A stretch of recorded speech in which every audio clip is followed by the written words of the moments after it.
ओम नमो नारायण हरे कृष्णा। ओम श्री परमात्मने नमः। कार्तिक पूर्णिमा की कथा और उसकी पूजा विधि। कार्तिक माह सभी महीनों में सबसे श्रेष्ठ महीना माना जाता है और इस माह में लोग ज़्यादा दान करते हैं, चाहे वो खाना हो या कपड़ा हो या पहनने के लिए वस्त्र हों। इस दिन ये किए गए दान पुण्य का अनेक गुना फल प्राप्त होता है। कार्तिक पूर्णिमा के दिन माँ लक्ष्मी की पूजा की जाती है और कार्तिक पूर्णिमा के दिन किए जाने वाले दान पुण्य समेत कई धार्मिक कार्य विशेष फलदायी होते हैं। पूर्णिमा व्रत का हिंदू सनातन धर्म में बहुत अधिक महत्व माना गया है और कार्तिक पूर्णिमा व्रत को करने से कुंडली में लगा हुआ दोष हट जाता है। यदि आपकी कुंडली में चंद्रमा की महादशा और अंतर्दशा चल रही है तो पूर्णिमा व्रत अवश्य करना चाहिए। पौराणिक कथा के अनुसार तारकासुर नाम का एक राक्षस था। उसके 3 पुत्र थे, तारकक्ष, कमलाक्ष और विद्युन्माली। भगवान शिव के बड़े पुत्र कार्तिक ने तारकासुर का वध किया था। अपने पिता की हत्या की खबर सुन तीनों पुत्र बहुत दुखी हुए। तीनों ने मिलकर ब्रह्मा जी से वरदान मांगने के लिए घोर तपस्या की। तो ब्रह्मा जी तीनों की तपस्या से प्रसन्न हुए और बोले कि मांगो, क्या वरदान मांगना चाहते हो।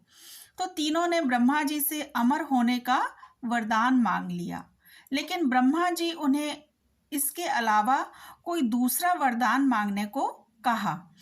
तो इसके बाद तीनों ने किसी दूसरे वरदान के बारे में सोचा और इस बार ब्रह्मा जी से 3 अलग नगरों का निर्माण करवाने के लिए कहा, जिसमें सभी बैठकर सारी पृथ्वी और आकाश में घूमा जा सके।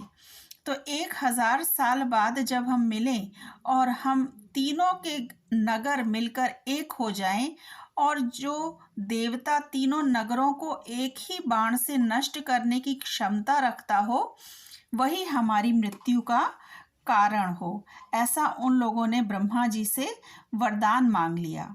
तो ब्रह्मा जी ने उन्हें ये वरदान दे दिया। तीनों वरदान पाकर बहुत खुश हुए और ब्रह्मा जी के कहने पर मैदानव ने उनके लिए 3 नगरों का निर्माण कर दिया। तारकक्ष के लिए सोने का, कमला के लिए चांदी का और विद्युन्माली के लिए लोहे का नगर बनाया गया और तीनों ने मिलकर तीनों लोकों पर अपना अधिकार जमा लिया। इंद्र देवता इन तीनों राक्षसों से भयभीत हुए और भगवान शंकर की शरण में गए। इंद्र की बात सुन भगवान शिव ने इन दानवों का नाश करने के लिए एक दिव्य रथ का निर्माण किया। इस दिव्य रथ की हर एक चीज देवताओं से बनी हुई थी। चंद्रमा और सूर्य से पहिए बने, इंद्र, वरुण, यम और कुबेर रथ के 4 घोड़े बने, हिमालय धनुष बने और शेषनाग प्रत्यंचा बने। भगवान शिव खुद बाण बने और बाण की नोक बने अग्निदेव। इस दिव्य रथ पर सवार हुए खुद भगवान शिव। भगवानों से बने इस रथ और तीनों भाइयों के बीच भयंकर युद्ध हुआ। जैसे ही ये तीनों रथ एक सीध में आए और भगवान शिव ने बाण छोड़ा, तीनों का नाश कर दिया। इसी वध के बाद भगवान शिव को त्रिपुरारी कहा जाने लगा। यह वध कार्तिक मास की पूर्णिमा को हुआ, इसलिए इस दिन को त्रिपुरी पूर्णिमा नाम से भी जाना जाता है।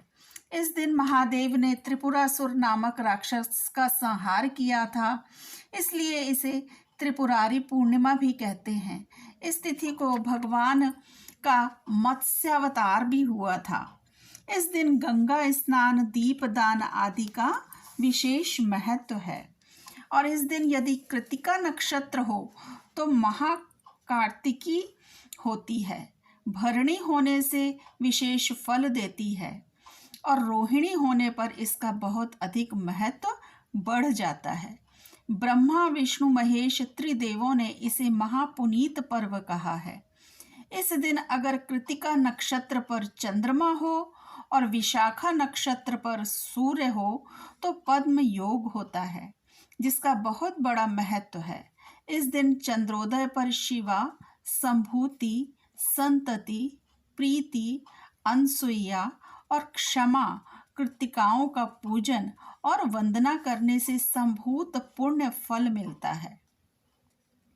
रात्रि में व्रतोपरांत वृष दान करने से शिवलोक की प्राप्ति होती है और सिखों के गुरु नानक का जन्म भी कार्तिक पूर्णिमा को हुआ था, अतः इस दिन गुरु नानक जयंती भी मनाई जाती है। तो इस दिन कार्तिक पूर्णिमा के दिन सुबह ब्रह्म मुहूर्त में उठकर स्नान करने के बाद सूर्य को जल अर्पित करें। संभव हो तो स्नान गंगा, यमुना या किसी भी पवित्र नदियों में करें।